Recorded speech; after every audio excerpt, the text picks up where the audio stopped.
कैसे हो दोस्तों। एकदम फर्स्ट क्लास बढ़िया। सब बढ़िया होगा एकदम चंगा।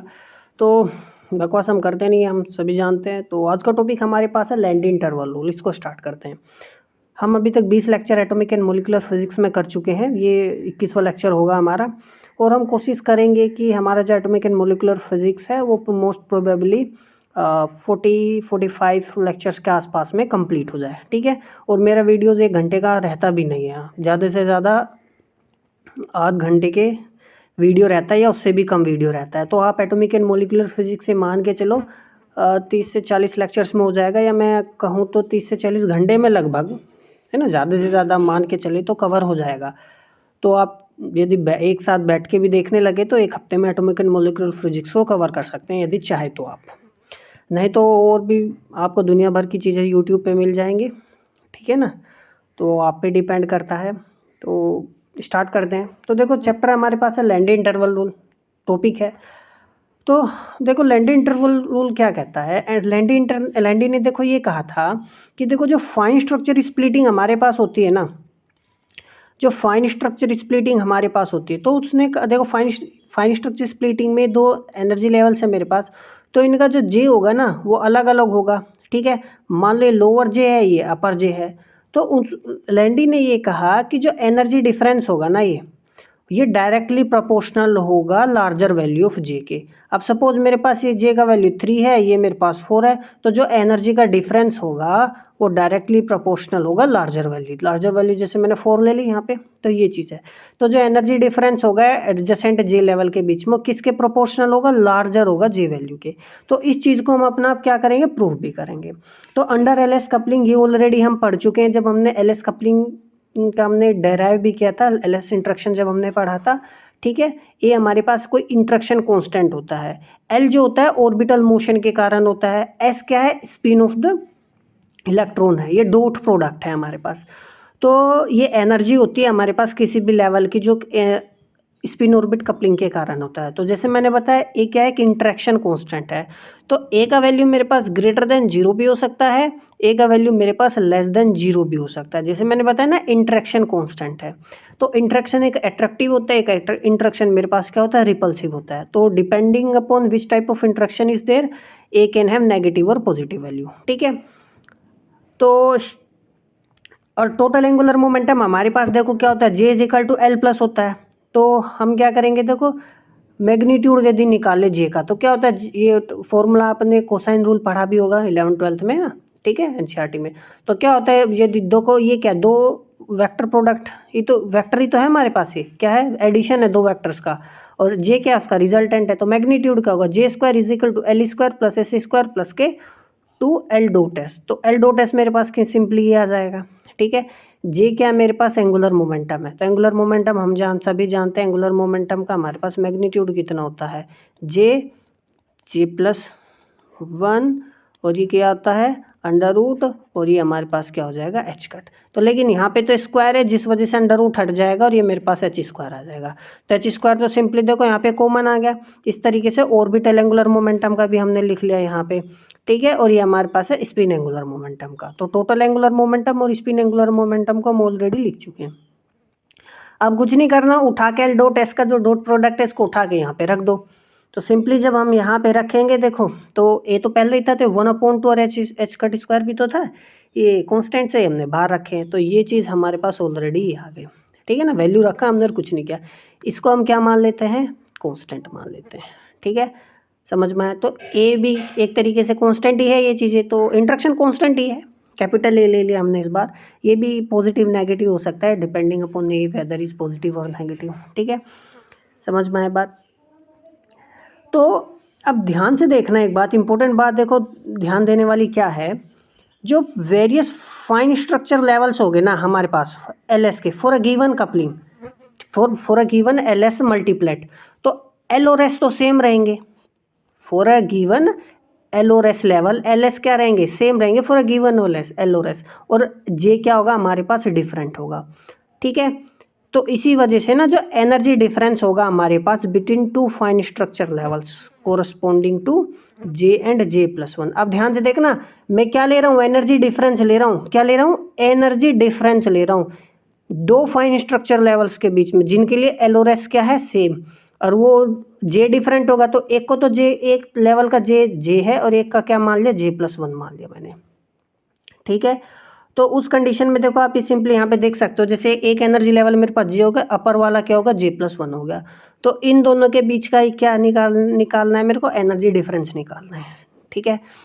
तो सिंपली इस फॉर्मूले में हम क्या करेंगे, देखो ये तो कांस्टेंट है तो देखो जे रखेंगे ना, देखो अपर लोअर लेवल में से लोअर लेवल घटा दो तो J+1 रखेंगे, जब यहाँ पे तो यहाँ पे J+1 रखेंगे, ये रख दिया, और यहाँ पे भी J+1 रखेंगे, या 1 ऑलरेडी है तो J+2 हो गया, तो ठीक है सिंपली रख दिया।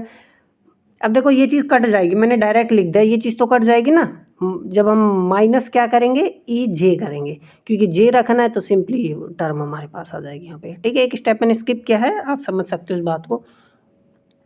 तो जो डिफरेंस है हमारे पास देखो क्या आ गया, 2AJ+1 आ गया।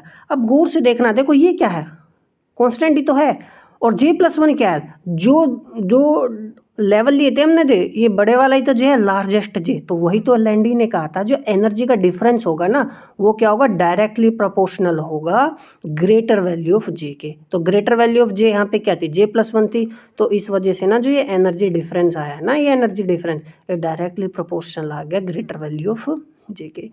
अब बच्चे इसमें बहुत ज़्यादा कन्फ्यूज गड़बड़ क्यों करते, अब यदि मान लो ये मेरे पास लेवल J-1 है, लोअर लेवल ये मैंने क्या लिया J-1, तो मेरे को ये अगला लेवल J हो जाएगा, इसमें एक जोड़ दो अगला लेवल आ गया J, तो इन दोनों का जो एनर्जी डिफरेंस में जब लूँगा ना, तो उस केस में जो एनर्जी डिफरेंस होगा ना इन दोनों के लेवल का, ज़्यादा वैल्यू क्या है J की, यही तो है, तो उस केस में मुझे J लिखना पड़ेगा। समझ में आ गई बात, ये मत सोचना हर बार J+1 ही लिखना है, नहीं, आपने ये लिया है या आपने ये लिया है उस पर निर्भर करेगा, ठीक है। तो ये मैंने जैसे बताया, हमने ऑलरेडी हम लिख चुके हैं, जो energy interval between two consecutive levels J और J+1 जो है ना, वो प्रोपोर्शनल होगा किसके, larger of the 2J values, और लार्जर तो यही है, इस वजह से हमारे पास तो ये आया था, ठीक है। समझ में आ गई बात, कोई दिक्कत है। अब एग्जांपल्स की यदि देखो, एग्जांपल से समझना, ये हमारे पास देखो फाइन स्ट्रक्चर लेवल्स है, इनको स्पेक्ट्रोस्कोपिक टर्म्स बोलते हैं, ये एटॉमिक स्टेट्स को डिपिक्ट करने के लिए हमने ऐसा लिखा है। अभी मैं आपको बताऊंगा इन चीज़ों को कैसे लिखते हैं, बस फिलहाल के लिए मैं आपको बता दूँ, ये 0 1 2 लिखा है ना, जे है, समझ में आया, ये total angular moment quantum number है, ये 1 2 3 है, और ये जो ऊपर है ये मल्टीप्लिसिटी होती है, और P हम जानते ही हैं ऑर्बिटल्स हैं, ये P ऑर्बिटल है, D ऑर्बिटल है, यहाँ पे D ऑर्बिटल है, जैसे 3 है, 3 क्या मल्टीप्लिसिटी, यहाँ पे भी ऊपर क्या है 3 क्या है मल्टीप्लिसिटी है, ठीक है। अब देखो fine structure level energy separation बात करें तो देखो, हम इन दोनों के एनर्जी सेपरेशन की बात करें ना यदि, तो कितना आएगा, जे वैल्यू इसमें 0 है, जे वैल्यू यहाँ पे कितना है 1 है, तो मैक्सिमम वैल्यू कितना है 1 आएगा, तो यहाँ से 1 आ गया, और इन दोनों लेवल का डिफरेंस ले तो मैक्सिमम वैल्यू कितना है, जे का 2 है, तो देखो 1:2 आ गया। समझ में आ गई बात, तो मैंने सीधा लिख दिया ये। अब देखो ध्यान से, यहाँ पे J1 है, यहाँ पे J2 है, तो इस एनर्जी इसका रेशियो और इस एनर्जी डिफरेंस का रेशियो तो कितना आना चाहिए, इन दोनों में ज़्यादा कौन सा है 2, और इन दोनों में ज़्यादा कौन सा है 3, तो 2:3 आ गया, डायरेक्टली प्रोपोर्शनल होता है ना मैक्सिमम जे के, जो एनर्जी डिफरेंस होता है वो डायरेक्टली प्रोपोर्शनल होता है मैक्सिमम जे के। अब इन दोनों में देखो जे का मैक्सिमम वैल्यू कितना है 3/2, यहाँ पे 3/2 लिख लिया, इसमें मैक्सिमम वैल्यू कितना है जे का 5/2, यहाँ पे 5/2 लिख लिया, इस एनर्जी डिफरेंस में मैक्सिमम वैल्यू कितना 7/2, यहाँ पे 7/2 लिख लिया, ठीक है ना। दो की जब तीनों में मल्टीप्लाई करते हैं कट जाएगा, सिंपली हमारे पास रेशियो आ जाएगा 3:5:7। तो आपको ना जब ये एग्जाम में है ना, तो एक बिना सोल्व के भी क्वेश्चन को देखते ही क्वेश्चन कर सकते हो आप, ठीक है। समझ में आई बात, तो ये चीज़ है। अगला टॉपिक हमारे पास है नॉर्मल एंड इन्वर्टेड मल्टीप्लेट्स। तो नॉर्मल और इन्वर्टेड मल्टीप्लेट्स क्या होता है, देखो नॉर्मल मल्टीप्लेट्स हमारे पास वो होते हैं जिसमें स्मॉलेस्ट जे का मतलब होता है लोएस्ट एनर्जी, ठीक है ना, उसी को हम क्या बोलते हैं, नॉर्मल मल्टीप्लेट्स बोलते हैं।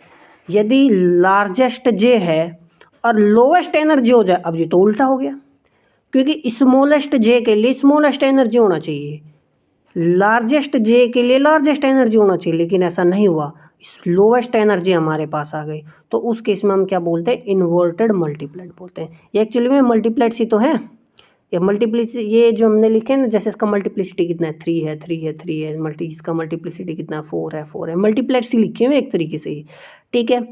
अब देखो हमने देखो जब पिछली क्लासेस में मैंने बताया था, यदि S का वैल्यू क्या है हमारे पास, मोर है, ठीक है ना, S क्या है, मोर है, तो जो इसका एनर्जी होगा वो कितना होगा, कम। ये रीज़न भी मैंने बताया था। हमने क्या पढ़ा था, L का वैल्यू यदि मोर है यानी ज़्यादा है, ठीक है, तो इसका एनर्जी भी क्या मैंने बताया था, कम। लेकिन यदि हम J की बात करें तो J की यदि वैल्यू हमारे पास कम है, ठीक है, तो एनर्जी भी हमारे पास देखो क्या होगी, कम ही होगी, लेस होगी। ये मोर आएगा, है ना, ये लेस तो एनर्जी भी लेस, ये मोर तो एनर्जी भी मोर होगी। तो जब ये होता है ना, ये नॉर्मल मल्टीप्लैट होता है। यदि हम मैंने जैसे बताया उल्टा, यदि लार्जर J के लिए वैल्यू कम आ जाए तो हम क्या बोलते हैं, इन्वर्टेड मल्टीप्लैट बोलते हैं, ठीक है। अब इसका रीज़न समझते हैं। इन दोनों का रीज़न हम ऑलरेडी प्रीवियस क्लासेस में कवर कर चुके हैं क्यों होता है। तब ध्यान से देखो, ये मेरे पास देखो क्या ऑर्बिटल एंगुलर मोमेंटम है, ठीक है, डायरेक्शन ऊपर की तरफ है। ये मैग्नेटिक फील्ड हो, देखो magnetic field, orbital angular momentum ही तो मैग्नेटिक फील्ड प्रोड्यूस करता है। ऑर्बिटल मोशन के कारण ही मैग्नेटिक फील्ड प्रोड्यूस होता है, इलेक्ट्रॉन का जो ऑर्बिटल मोशन होता है, तो उसका डायरेक्शन भी ऊपर की तरफ होगा। आप देखो फिंगर से इसे करोगे ना, ठीक है, कल करके देखो तो आपको थंब ऊपर की तरफ मिलेगा, समझ में। अच्छा, तो यदि मेरे पास स्पिन जो है, spin angular momentum downward direction में है, तो स्पिन एंगुलर मोमेंटम क्या है, डाउनवर्ड डायरेक्शन में है। और स्पिन मैग्नेटिक मोमेंट हम जानते हैं उसके अपोजिट ही होता है। क्यों होता है अपोजिट, क्योंकि देखो स्पिन एंगुलर मोमेंटम का फॉर्मूला हमारे पास क्या होता है, ये होता है माइनस ई अपॉन में 2m और एस कट, ये GS भी आता है यहाँ पे ना, यहाँ पे GS आता है, मैं यहाँ पे लिख देता हूँ, ये आता है हमारे पास। तो देखो माइनस साइन आ रहा है ना, तो एस और spin angular moment, spin dipole moment जो होता है ना हमारे पास, अपोजिट ही होता है एक दूसरे के। तो देखो ये मैंने एक केस लिया है जहाँ पे एल और एस क्या है, एक दूसरे के अपोजिट है, तो दोनों वेक्टर क्वांटिटी है, तो माइनस कर देंगे, तो यहाँ पे जे का वैल्यू मिनिमम ही तो आएगा। यदि एक ही डायरेक्शन में होंगे तो जोड़ देंगे तो हमारे पास क्या आएगा, जे का मैक्सिमम वैल्यू आएगा, ठीक है। तो यहाँ तो हमने लोवेस्ट जे के लिए क्या है, ये क्या क्या है, लोवेस्ट जे के लिए क्या है, यहाँ पे हमारे पास क्या है, हमारे पास लार्जेस्ट जे आएगा, ठीक है, लार्जेस्ट जे आएगा। अब बात जो इम्पोर्टेंट ध्यान देने वाली है, देखो उल्टा यहाँ पे क्या हो गया, एल और एस है, ठीक है ना, एल और एस में देखो क्या हो गया, एल और एस यदि एक ही डायरेक्शन में, तभी तो जे का वैल्यू क्या आएगा, मैक्सिमम। तो ये तो देखो मैं बता रहा हूँ आपको नॉर्मल मल्टीप्लैट के लिए, और ये बता रहा हूँ आपको इन्वर्टेड मल्टीप्लैट के लिए। तो इन्वर्टेड अब बी का डायरेक्शन तो एल की वजह से तो बी होता है, तो बी का एल, जो एल का डायरेक्शन वही मेरे पास बी का डायरेक्शन हो गया। और एस में, एल और एस मैंने सेम डायरेक्शन में लिए, तभी क्यों लिए, ताकि मैक्सिमम हो, तभी तो जोड़ पाओगे दोनों को, तभी तो जोड़ पाओगे हम। और ये स्पिन डाइपोल मोमेंट अपोजिट होता है, तो सिंपल चीज़ है। तो कहने वाला बात है, नॉर्मल मल्टीप्लैट के लिए ना जे का वैल्यू मिनिमम है, ठीक है, इंट्रैक्शन कांस्टेंट है, ये ग्रेटर देन 0 होता है। अब देखो हमारे पास जो एनर्जी होता है ना, स्पिन ऑर्बिट एनर्जी होता है। अब देखो ये हमारे पास, ये तो ग्रेटर देन 0 है, एल डॉट एस के बीच में कितना एंगल है, एल डॉट एस के बीच में हमारे पास देखो, एल डॉट एस के बीच में कितना एंगल है, एल डॉट एस के बीच में पाई एंगल है, 180 डिग्री है। तो जब इसको यहाँ पे 180 करेंगे ना, वैल्यू कितना आ जाएगी, माइनस आ जाएगा, और ए तो पॉजिटिव है तो ये हमारे पास नेगेटिव आएगा, ठीक है। तो यानी लोवेस्ट एनर्जी स्टेट। अब देखो जे जब लोवेस्ट था तो एनर्जी भी हमारी क्या आई, लोवेस्ट एनर्जी स्टेट ही आई, समझ में आया क्यों हुआ, ठीक है। अब यहाँ पे यदि देखो एल डॉट एस, देखो एल और एस के बीच में सेम डायरेक्शन है, तो ये तो हमारे पास पॉजिटिव आ गया हाईएस्ट जे के लिए, हाईएस्ट वैल्यू था ना जे का, लेकिन ए नेगेटिव है इस केस में। तो जब ए हमारे पास नेगेटिव हो जाएगा तो एनर्जी क्या आ जाएगी, कम आ जाएगी, लोएस्ट एनर्जी स्टेट आएगी। सेम केस बनेगा यहाँ पे भी, लेकिन जे क्या है, लार्जेस्ट है। लेकिन ये इसी वजह से ना इसको क्या बोलते हैं, इन्वर्टेड मल्टीप्लाइड बोलते हैं। क्या बोलते हैं, इन्वर्टेड मल्टीप्लाइड बोलते हैं, ठीक है। जो हमारे पास सब शेल होती है इसमें लेस हाफ फील्ड होती है। अब जैसे हमारे पास पी का वैल्यू, पी में कितने इलेक्ट्रॉन आ सकते हैं, पी में हमारे पास 6 इलेक्ट्रॉन आ सकते हैं, लेकिन ये हाफ फील्ड कहने का मतलब है इसमें 2 इलेक्ट्रॉन है या 1 इलेक्ट्रॉन हो सकता है, समझ में आई बात, हाफ फील्ड, क्योंकि पूरा half less than half field है, sorry less than half field हो गए तो नॉर्मल मल्टीप्लेट में होगा। इसमें देखो क्या होता है, सब सेल जो होता है हमारे पास मोर देन हाफ फील्ड होता है। तो मोर देन, जैसे मैंने पी का एग्जांपल लिया, तो मोर देन हाफ फील्ड के लिए यानी पी का वैल्यू P5 होगा या पी वैल्यू हमारे पास क्या होगा 6 होगा। ठीक है, ये मोर देन हाफ फील्ड आ गया, या P4 ले लेंगे, ठीक है ना, P6 मत लेना, ठीक है ना, क्योंकि तो कम्प्लीटली फील्ड होगा। कम्प्लीटली फील्ड का केसेस हम करेंगे, बस फिलहाल अभी इतना समझो, समझ में आ जाएगा। तो कहने का मतलब देखो ये है, इन्वर्टेड मल्टीप्लेट जो होता है ना, arises due to some perturbing influence. ये परटर्बिंग इन्फ्लुएंस के कारण होता है इन्वर्टेड मल्टीप्लेट, ठीक है। इन्वर्ट ध्यान रखना, इन्वर्टेड मल्टीप्लेट किसके कारण होता है, परटर्बिंग इन्फ्लुएंस। कोई भी मतलब एनर्जी लेवल्स को परटर्ब कर रहा है, इन्फ्लुएंस कर रहा है इंटरनली या एक्सटर्नली, जिसकी वजह से इन्वर्टेड मल्टीप्लेट आता है। नहीं तो नॉर्मली हमारे पास नॉर्मल मल्टीप्लेट्स होते हैं। यदि नहीं दिया हुआ है ना एग्जाम्पल में या न्यू क्वेश्चंस में, तो हम नॉर्मल मल्टीप्लेट ही कंसीडर करके चलेंगे, ठीक है। तो ये दोनों के रीजन्स हम ऑलरेडी देख चुके हैं। दूसरा है when the subshell just half field. देखो जब वो पूरी तरीके से फील्ड होता है ना, तो there is no multiplet splitting, कोई मल्टीप्लेट स्प्लिटिंग नहीं होती है जब हमारे पास क्या होता है, इलेक्ट्रॉन हाफ फील्ड होता है, ठीक है।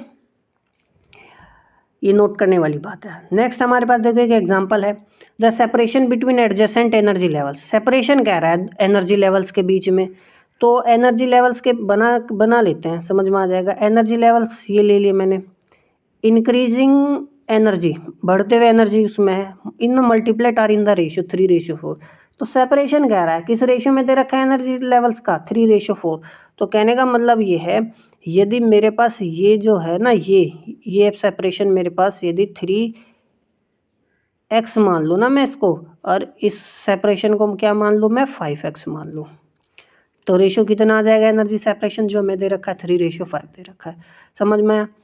तो लैंडी इंटरवल रूल का इस्तेमाल करके SLJ निकालना है। तो देखो ये मान लो मेरे पास J है, तो इससे अगला क्या हो जाएगा, J+K 1 हो जाएगा, और इससे अगला मेरे पास क्या हो जाएगा, J+K 2 हो जाएगा।